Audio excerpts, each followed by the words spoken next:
Fils et du Saint-Esprit. Amen. Nous sommes aujourd'hui mercredi 26 mai. Évangile de Jésus-Christ selon saint Marc. En ce temps-là, les disciples étaient en route pour monter à Jérusalem. Jésus marchait devant eux, ils étaient saisis de frayeur, et ceux qui suivaient étaient aussi dans la crainte. Prenant de nouveau les 12 auprès de lui, il se mit à leur dire ce qui allait lui arriver. Voici que nous montons à Jérusalem. Le Fils de l'homme sera livré aux grands prêtres et aux scribes. Ils le condamneront à mort, ils le livreront aux nations païennes, qui se moqueront de lui, cracheront sur lui, le flagelleront et le tueront, et 3 jours après, il ressuscitera. Alors, Jacques et Jean, les fils de Zébédée, s'approchent de Jésus et lui disent : « Maître, ce que nous allons te demander, nous voudrions que tu le fasses pour nous. » Il leur dit : « Que voulez-vous que je fasse pour vous ? » Ils lui répondirent : « Donne-nous de siéger, l'un à ta droite et l'autre à ta gauche, dans ta gloire. » Jésus leur dit : « Vous ne savez pas ce que vous demandez. Pouvez-vous boire la coupe que je vais boire, être baptisé du baptême dans lequel je vais être plongé ? » Ils lui dirent : « Nous le pouvons. » Jésus leur dit : « La coupe que je vais boire, vous la boirez, et vous serez baptisés du baptême dans lequel je vais être plongé. Quant à siéger à ma droite ou à ma gauche, ce n'est pas à moi de l'accorder, il y a ceux pour qui cela est préparé. » Les 10 autres qui avaient entendu se mirent à s'indigner contre Jacques et Jean. Jésus les appela et leur dit : « Vous le savez, ceux que l'on regarde comme chefs des nations les commandent en maîtres. Les grands leur font sentir le pouvoir. Parmi vous, il ne doit pas en être ainsi. Celui qui veut devenir grand parmi vous sera votre serviteur. Celui qui veut être parmi vous le premier sera l'esclave de tous, car le Fils de l'homme n'est pas venu pour être servi, mais pour servir et donner sa vie en rançon pour la multitude. » Acclamons la parole de Dieu. Louange à toi, Seigneur Jésus. Frères et sœurs en Christ, Jésus va à Jérusalem, sachant ce qui l'attend, sachant que la mort l'attend au tournant. Ceux qui l'accompagnent sont au courant. Les disciples ont peur, et ceux autour des disciples qui sont avec Jésus ont également peur. Jésus lui-même n'a pas peur, il s'avance résolument.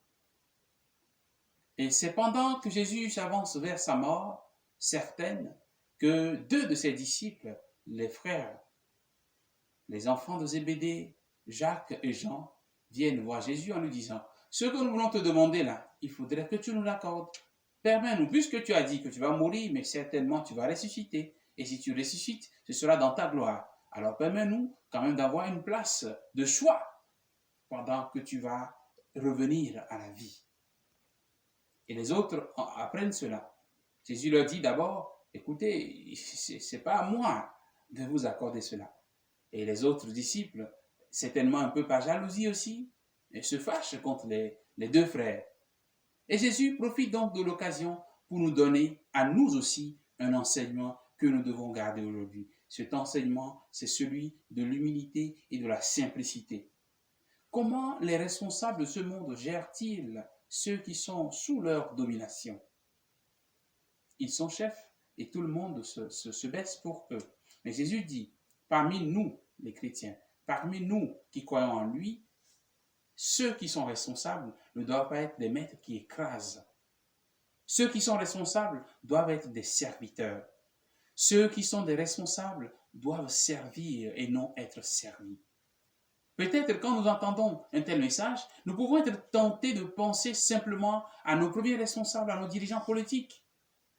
Mais pensons à nous-mêmes, ceux qui sont pères de famille, ceux qui sont mères de famille, ceux qui sont responsables dans une entreprise, ceux qui sont responsables dans les associations de notre Église, ceux qui sont responsables de nos communautés.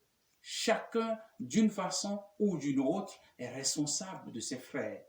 Et comment chacun gère-t-il cette responsabilité ? Comment chacun gère-t-il les relations avec les autres ? Ce risque de l'autoritarisme dont Jésus a parlé dans l'Évangile nous guette tous. Personne n'est à l'abri de cela. Nous devons donc faire attention. Nous devons donc prendre Jésus pour modèle, lui qui est maître et qui est serviteur, qui nous enseigne véritablement comment devenir serviteur, comment aller jusqu'à laver les pieds de ceux qui sont ses serviteurs. Que Jésus nous enseigne véritablement cette attitude-là, que nous puissions grandir dans cette attitude de serviteur, nous mettre au service des autres. Que le Seigneur nous bénisse en ce jour. Prions pour nos responsables politiques, prions pour les pères de famille, prions pour toutes ces personnes qui, d'une façon ou d'une autre, ont des responsabilités, ont des décisions à prendre qui parfois ne sont pas faciles du tout. Prions pour ces personnes-là. Et prions aussi pour nous-mêmes qui avons des responsabilités, afin que nous puissions mener ces responsabilités dans la simplicité, dans l'humilité, en apportant de la vie, du goût de vivre, de la joie à ceux qui sont autour de nous. Que le Seigneur nous bénisse et qu'il nous garde dans sa paix, au nom du Père et du Fils et du Saint-Esprit. Amen.